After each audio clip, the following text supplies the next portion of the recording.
Hello అండి. Welcome to our channel Swapna Vijay gardening vlogs. అందరు ఎలా ఉన్నారో బాగున్నారా? ఇక్కడ చూడండి చామంతి పూలు ఎంత బాగా పూసాయో. అయితే నేను ఈ వీడియోలో చిన్న చామంతి మొక్క మనం ఎప్పుడైతే నర్సరీ నుండి తెచ్చుకున్న మొక్క కానీ లేదా ఒక మొక్క నుండి మనం ప్రాపగేట్ చేసుకున్న చిన్న మొక్కలు ఉంటాయి కదా, అంత చిన్న మొక్క నుంచి ఈ విధంగా పువ్వులు పూసే వరకు మనము ఏమేం టిప్స్ ఫాలో అవ్వాలి, ఏం జాగ్రత్తలు తీసుకోవాలి అనేది నేను ఈ వీడియోలో నాకు తెలిసిన ఇన్ఫర్మేషన్ అయితే ఈ వీడియోలో నేను మీతో షేర్ చేసుకుంటానండి. ఇక్కడ చూపిస్తున్న ఈ మొక్కలు నేను పెద్ద మొక్క నుండి ప్రాపగేట్ చేసుకున్న మొక్కలండి. ఫస్ట్ చూపించిన 3 పార్ట్స్ ఉన్నాయి కదా, ఇక్కడ చూపిస్తున్నాను చూడండి. ఈ 3 పార్ట్స్ అనేది ఫస్ట్ స్టేజ్. దాని తర్వాత ఈ 3 పార్ట్స్ అనేది సెకండ్ స్టేజ్ అండి. ఫస్ట్ స్టేజ్ అంటే నేను అవి ప్రాపగేట్ చేసుకున్న మొక్కలు, ఇవి కొంచెము నాటుకొని పెద్దగా అయిన మొక్కలండి. అంటే ఒక 30 డేస్ 1 మంత్ అయిన మొక్కలు ఇవి. ఇప్పుడు ఇంత సైజ్ అయిన మొక్కలని మనము పైన ఉన్న ఇగురు భాగాన్ని కత్తిరించుకుంటే, అదే పించింగ్ చేసుకుంటే మొక్క అనేది బుషీగా తయారవుతుందండి. ఇక్కడ నేను చూపిస్తున్నాను చూడండి. ఈ పైన వచ్చిన ఇగురు భాగాన్ని ఏదైతే ఉందో దాన్ని నేను కత్తిరించుకుంటున్నాను చూడండి. ఈ స్టేజ్లో మనం కత్తిరించుకుంటే మనకి సైడ్కి కొమ్మలు అనేది పుట్టుకొస్తాయి. దాని ద్వారా మొక్క అనేది బుషీగా వచ్చి మనకు మొగ్గలు అనేది ఎక్కువగా వచ్చే అవకాశం అయితే ఉంటుంది. అంతేనండి, పైన ఉన్న చిన్న ఇగురు భాగాన్ని కత్తిరిస్తే సరిపోతుంది. ఇంకా ఈ విధంగానే నేను 3 మొక్కలకి చేసుకున్నాను. ఈ విధంగా చేసుకున్నాక మనం రీప్లాంట్ చేసుకోవచ్చు. నేను రీప్లాంట్ కూడా చేసుకున్నాను. అయితే సపరేట్గా రీప్లాంట్ వీడియో అనేది చామంతి మొక్కలది ఉంది. నేను మళ్ళీ దాన్ని ఇక్కడ యాడ్ చేశాను అనుకోండి, వీడియో లెంత్ అనేది ఎక్కువైపోతుంది. ఈ విధంగా అయితే మనం ప్రూనింగ్ చేసుకున్నాక ఈ విధంగా మనకు మంచిగా గుబురుగా అయితే తయారవుతుందండి.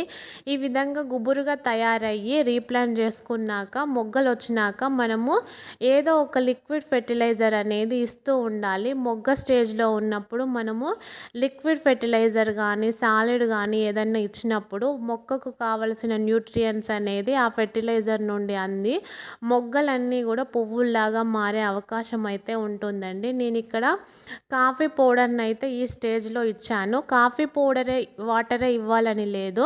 మనకి ఏది ఆవు పేడ కానీ గొర్రెల ఎరువు కానీ ఆనియన్ పీల్ ఫెర్టిలైజర్ కానీ ఆ విధంగా ఇచ్చుకోవచ్చు. నెక్స్ట్ 20 డేస్ 15 డేస్ ఆగి ఇక్కడనైతే నేను డిఏపి ఇస్తున్నానండి మొక్కలకి. అంటే మనము ఒక 20 డేస్ 15 డేస్ ఆగి ఇస్తూ ఉంటే మొక్కలకు కావలసిన పోషకాలు అయితే అందుతూ ఉంటాయి. దాని ద్వారా పువ్వులు అయితే బాగా పూస్తాయండి. ప్రత్యేకంగా మొగ్గ స్టేజ్లో ఉన్నప్పుడు ఈ విధంగా ఇగురు వస్తుంటే ఇలా ఇచ్చినట్లయితే మొక్కలు మంచిగా పువ్వులు పూసే అవకాశం అయితే ఉంటుంది.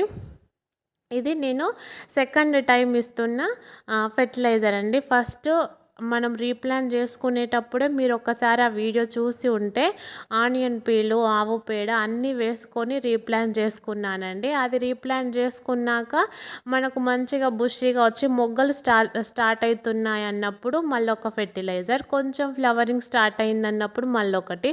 ఇప్పుడు చూడండి ఫైనల్గా ఈ విధంగానైతే మొక్క మొత్తం విరబూసింది. ఈ విధంగా మొక్కలు అయితే పూస్తూ ఉంటాయండి. మధ్య మధ్యలో పేనుబంక, అఫిడ్స్, మిల్లీ బగ్స్ అటాక్ అయినప్పుడు ఈ విధంగా మనము పెస్టిసైడ్ను కూడా స్ప్రే చేసుకోవాలి. నేను ఇది కూడా వీడియో చేశానండి, ఏ పెస్టిసైడ్ స్ప్రే చేసుకుంటాననేది. డిస్క్రిప్షన్లో లింక్ ఇస్తాను, ఎండ్ స్క్రీన్లో కూడా యాడ్ చేస్తాను. ఇంట్రెస్ట్ ఉన్న వాళ్ళు ఒకసారి చెక్ చేయండి. ఫైనల్గా మన చామంతి పూల మొక్క అయితే 2 to 3 months తర్వాత ఈ విధంగానైతే ఫ్లవరింగ్ ఇంత బాగా పూసిందండి. ఇదే మొక్కలు నేను ఒక మొక్కకు చూపించాను, అన్ని మొక్కలకు అన్ని టైప్స్ మొక్కలకి ఒక వెరైటీకి చూపించాను. అన్ని వెరైటీస్కి అదే ప్రాసెస్ అండి, సేమ్ ప్రాసెస్. నెక్స్ట్ ఈ స్టేజ్కి వచ్చినాక పువ్వులన్నీ బాగా విరబూసినాక నెక్స్ట్ చేయవలసిన పని ఏంటంటే పువ్వులను హార్వెస్ట్ చేసుకుంటూ ఉండాలండి. దాని ద్వారానే మొక్కలైతే మళ్ళీ మిగతా పూయని మొగ్గలు పూసే అవకాశం ఉంటుంది. ప్లస్ మొక్క కూడా హెల్తీగా ఉంటుంది. నెక్స్ట్ ఫ్లవర్స్ అయితే హార్వెస్ట్ చేసుకోవాలండి. ఇక్కడ నేను అదే చేస్తున్నాను. ఫ్లవర్స్‌నైతే చాలామందికి తెంపేది ఇష్టం ఉండదు. ఒక 2-3 డేస్ మొక్క మీద ఉంచి సంతోషించి ఆ తర్వాతనైనా గానీ ఫ్లవర్స్‌ను ఈ విధంగా హార్వెస్ట్ చేసుకోవాలండి. అప్పుడు మాత్రమే మొక్క మళ్ళీ పువ్వులు తెంపిన ఆ కొమ్మ ఏదైతే ఉంటుందో కొంచెం కింది వరకు తెంపుకుంటే మళ్ళీ అక్కడి నుంచి కూడా బ్రాంచెస్ లాగా సైడ్కు ఇగురు అనేది వస్తూ ఉంటుంది. ప్లస్ పూయని మొగ్గలకు కూడా కావలసిన పోషకాలు అంది మొక్కకు మిగతా పువ్వులు కూడా పూసే అవకాశం అయితే ఉంటుంది. అదండి మనం ఇక్కడ చేయవలసిన పని వచ్చేసి ఈ విధంగా ఫ్లవర్స్‌ని హార్వెస్ట్ చేసుకోవాలి.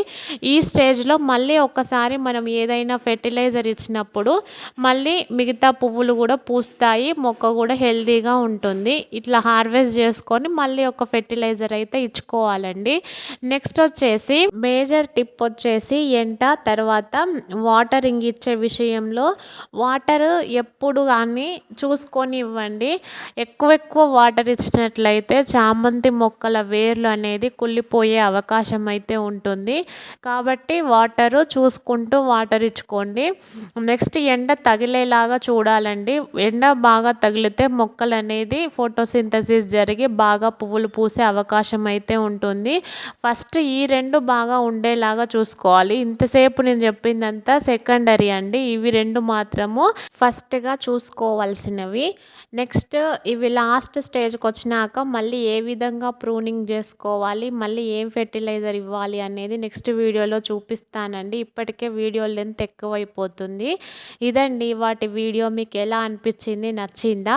ఈ వీడియో నచ్చినా, నేను చెప్తున్న ఇన్ఫర్మేషన్ మీకు నచ్చినా ప్లీజ్ లైక్, షేర్, సబ్స్క్రైబ్ అండి. మరొక మంచి వీడియోతో మళ్ళీ కలుద్దాం. అంతవరకు ఉంటాను. Thank you all. Have a nice day. Bye అండి.